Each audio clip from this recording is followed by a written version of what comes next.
Woody Harrelson, Clifton Collins Jr., and Norman Reedus. You said it. Norman Reedus. He's in that movie as well. Looks like a good movie. Looks like a movie that we would want to see in the future. Maybe not in the theater, but definitely in the future. In general. It might be a future movie of the week, is what we're saying. Gods of Egypt was number... Well, again, why am I... We'll say number 2 for now. That looked really good. It's got Gerard Butler. And fun fact, bro. Okay, first off, let's go. We said we both wanted to see 999, right? Yep. Okay. Gods of Egypt had Gerard Butler. Legit as hell. One of your favorite movies, going back to a prior podcast, was iRobot. Because you are in love with Will Smith's dick, right? No, but one of my favorite Gerard Butler movies is Law Abiding Citizen, so I like the shit out of his acting skills. Is iRobot, is Will Smith in iRobot? Yes, he's the main character in iRobot. It's been a long time. Yeah. But anyway, I'm glad that he's in the movie. But anyways, it's made by the same person who did iRobot. Now, what's one of my favorite movies? The Crow. What is my favorite movie of all time? Probably The Crow. You know who did, and I saved this for the podcast. Remember when I was telling you earlier I had some surprises for you? Yes. This is one of them. Gods of Egypt is actually made by the same producers and directors and writers and everything of iRobot and The Crow. All together. That's crazy. Right? That's ironic, but that's good. It means it's going to be a good fucking movie, right? Probably for the both of us. More than most likely. So Gods of Egypt just moved up a few spaces in my book. It says number 2 on my list, but it's number 1 on my heart, motherfuckers. Yeah. No, I'm just playing. Anyways, Eddie the Eagle is number... Again, I did it. I don't know why. Eddie the Eagle is the last movie in the 4 movies that we have mentioned so far. Crouching Tiger, Hidden Dragon 2, 999, Gods of Egypt, and Eddie the Eagle all come out this weekend. We both wanted to see, I say all, like there's more than just 2 of us in this room. But we both wanted to see Eddie the Eagle, Gods of Egypt, and 999, and we didn't necessarily care for singing Crouching Tiger, Hidden Dragon 2. Yeah, we don't know much about the jumping deal, but Eddie the Eagle looked very inspiring, very heartwarming. Hugh Jackman. Overcoming perseverance. Taron Egerton from The Kingsman. Overcoming perseverance. You haven't seen The Kingsman, bro. You gotta see The Kingsman. Kingsman, in my opinion, one of the best movies that came out last year. It looks like the new adaptation to Disney's Cool Runnings. Okay. So, in my opinion, just basically because it's a winter sport, ski jumping. I know what you're saying. Anyway, Christopher Walken is also in that movie, and I don't know what his part is, but anything with Christopher Walken in it, worth seeing in my book. Let's go to the Did Our Ears Bleed? Top 10 or in not. Music. Oh, they bled. Just not a whole lot this week, I don't remember. They did bleed. And I don't know, bad juju for me. I don't have last week's notes, so I don't know exactly how last week's went. But I do know that there's some new things in this top 10. New, but old. Yeah, I can say that. Some of the old ones just switched up their little spots like they usually do. No, some of the old songs now are back in the top 10. That too. So making cameo appearances in this week's top 10 is the number 10 song, which is Work by Rihanna featuring Drake. Now, in the first song that I heard, I don't know if I necessarily heard this version. Either that or I was really, really out of it. Yeah, the first time I heard it. Because I remember hearing Drake in this version. I know what you mean. Yeah, I'm like, dude, I did not hear Drake in every other version except for this song. Now, maybe it's because we saw the music video and we can tell when Drake comes in now. Yeah. But, dude, swear to God, the first few times that we heard it, no Drake. There was no Drake. Maybe he was doing Nickelodeon. And it sounded like she was kind of saying the N-word, and then I didn't hear it in this version. So now it's like, I don't know if I ever really heard the original or the actual version of the song. Yeah, and then after that we saw a video of the same song, and Rihanna's tits were all over the place, and that was on YouTube. Well, her ass was all over the place. But it was amazing. I mean, number 9. Still, number 10 got 0 thumbs up from me, and for once in the whole time that we've been doing this, and if I played the song again, it might not get the same answer. 0 stars from this guy. 0. Now, let me just put into perspective how big of a deal this is. This guy never says 0 to anything. He will never say, just much like he never says no to anything, like doing a podcast with me. He didn't say Of course, I said 0 stars before I saw the video with her tits all over the place, too. So, but you did say 0, and it was fun to watch that, but it was not good to hear her voice. She gets 0 thumbs up. Not twice in a row, anyways. 0 thumbs up from me, and that doesn't come as a shock to anybody. No, not at all. No, okay. No, the number 9 song is "Same Old Love" by Selena Gomez, and what do I always say? Hashtag same old 0 thumbs up. Thank you. I think I gave her 2 stars for trying, didn't I? You gave her 2 stars. You gave her 2 stars. 2 stars too many.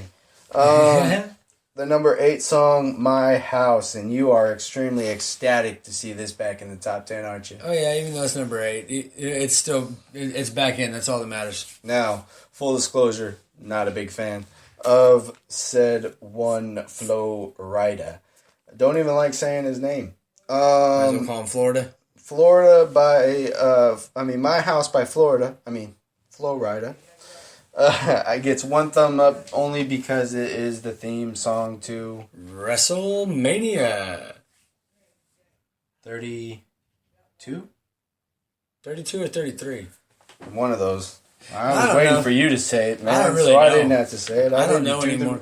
And I have these notes, these very long written, extremely thought out notes, and then when I expect you to show up for one thing, you just leave me hanging. All right, well, I think I gave it 5 stars when it was number 5, being it's number 8. You gave it 5 stars again. Oh, I thought I gave it 4 last night, but oh well. Well, we could always switch it up. I was trying to be unbiased. You want to go to 4? Yeah, we'll go 4. I'm trying to be unbiased. I really like the song too much. All right. Well, me with my trying to be, it gets a 1 thumb up because I'm biased to WWE. My biasness stays in play just because it's involved with WWE.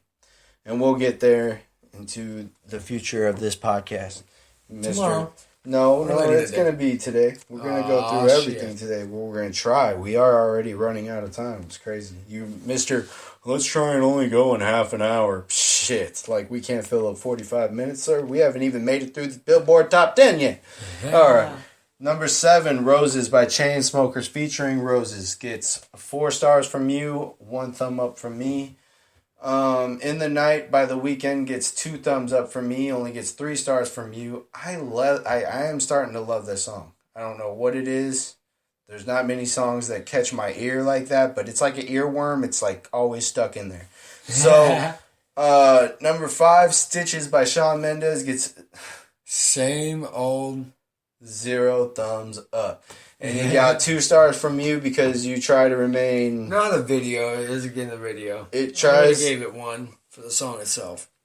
Okay, so for the video you gave it 2, but you only gave "In the Night" 3? I'm trying to find your logic in these... I don't have any. Where's your logic, sir? Alright, so "Hello" by Adele. Again, we always try to do... We always try to not give it 5 stars. Everything that we can give it. But every time that we make it through the song, it's like, why do I even think about giving it one thumb up? And why do you even think of giving it less than 5 stars? Like, we were talking when we were doing this, I was sitting there like, oh yeah, bro, you're going to try and give it only 4 stars? Okay, man, I'll just sit back and let you get through it, man. And I'll wait to see your little Triple H thumbs go down like Evolution. And then it's like, no. Evolution keeps happening. And you try not to get your 3 stars, or you try to give it 4 stars yesterday, or 3 or something like that. 5 every time, 2 thumbs up. 5 and 2. 5 and 2. So, "Hello" for 3 weeks in a row? I think it's been the same spot, yeah. No. Well, 3 weeks in a row on our list. If anything should be number one. No, I'm saying for 3 weeks in a row, we gave it a perfect score. Yeah, exactly. If anything should be number one, apparently it's Adele to us. And I hold nothing back from saying that Adele vocally is probably the best on the list. I will not. Oh, no doubt about it. I won't take it back. So, number 3, Sorry by Justin Bieber gets same old 0 thumbs up. But you gave it 3 stars. Yeah, I really... What in the hell? Okay, dude. It was the video again, man. Okay, dude. You remember the hot chicks? Were you that out of it last night? No, I was into it, not into the music. Apparently, 0 thumbs up. But you, sir, gave In the Night 3 stars, but you gave Sorry by Justin Bieber 3 stars? Apparently. Broham. Where do you draw the line? Apparently there is no line. It's like, dude, you are in a fade I was in a loving / roller coaster mood last night. Faded. My nigga, he faded. Oh. And he's out of it. Anyway. Oh, that answer to your thing got me stressed out. Number 2 still? Number 2. 2 weeks in a row? 21 Pilots, stressed out. 2 thumbs up for me, 4 stars for you. You gave Adele 5, but you gave Adele 5. You gave My House 5. Oh, 4. Sorry, 4. And you gave Stressed Out 4. So I guess whatever. I still don't find the logic in your Bieber scoring system, but yeah, I don't blame you. Yours is a little simpler. Yeah, it's like, do I like it? Do I not like it? Or do I tolerate it? It's very simple for me. You got so many stars, I don't know if you know what to do with them. I really don't sometimes. Alright, so number 1, Love Yourself by Justin Bieber. Again, Justin Bieber can't stay the fuck off our podcast. He's number 1 in, he's last place to us, first place in your guys' heart. Justin Bieber, number 1. If you can't love anything else, at least you can love yourself. Unless you're emo. But we strongly support you to love yourself as well, too. But don't love yourself too much. You poke an eye out with that thing. And don't do it in public either, because you'll get arrested. Yeah, you will. All right, man. So let's do a little rundown of some things. Oh. No. Before we go to pleasure, we got the Brian Kendall at Brian Kendall on Facebook shit pics coming up. Well, they're not on Facebook yet, but no, but that's the only way to get a hold of it. Do you have a Twitter handle yet? Not yet. Get off me, son. We need it by 420, don't we? Yes, you do. You do need it by 420. Yeah, you do. Okay, the UFC shit picks for last week go as follows. We'll get through the 2. I'll start from the bottom. Fuck it. So, James Krause defeated Shane Campbell. You had Shane. Got lucky. I had James Krause. Oh, no, he defeated Shane Campbell. I lost. Like James Krause wins. You get 0 thumbs to up. 1. Chris Comosi defeated Joe Riggs. You get 1, so it's tied 1-1. I got lucky. Dennis Bermudez defeated Tatsuya Kajiri, and you lost that one. I got that one's 2-1. Cody Garbrandt defeated Augusto Mendez in a round 1 TKO. I picked Cody. You picked Augusto Mendez. I got 3-1. And then we went together in the last 2 fights. Derek Brunson knocked out Ron Canero, and Donald Cowboy Cerrone wins. The winner gets the nickname match. Loser goes home. A cowgirl. A cowgirl, exactly. Alex the Cowgirl Garcia, got triangle choked in the first round. Again, Alex Garcia coming in on short notice against Cowboy Cerrone, but Cerrone does what Cerrone does and beats somebody that doesn't have the belt. Yeah. All right. Bellator this week. Bellator. This is pleasure for me. This isn't necessarily... This is business. This is business. And pleasure. Business for you. Pleasure for me, sir. Talking MMA, I could talk this shit all day, son. All right, Bellator. Nothing big coming out this week. Let's run down what happened last week in Bellator. All right, so Shamrock got groin kicked by Royce Gracie. That's hilarious. The first ever groin kick KO